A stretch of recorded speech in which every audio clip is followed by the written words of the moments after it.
The consecration of the Lord your God on your tongue. I've told you before, it was that same conversation with God that took out April Fool from my life. When the Lord said to me, don't confuse us. Let us know whether you want every word to be reckoned with in heaven, or you want to be a comedian. I said, I said, you say this one.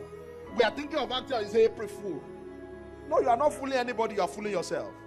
I say, no, it is good. Every word, take it seriously, Lord. Take every word seriously.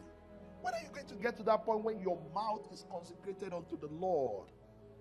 No vile word proceeds out of your mouth, but the words that edify. I will give you a bit of my heart. I will let you know. Okay, be letting them know now. I will let you know that my mouth didn't go. My mouth, I left it before I got to Calvary. It's showing. Because your tongue is like the poison of a snake.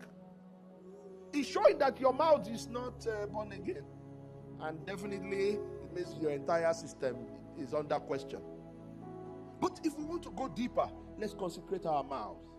That even sometimes when our entire being is boiling, we can bring our tongue under subjection. I see God helping us in Jesus' name.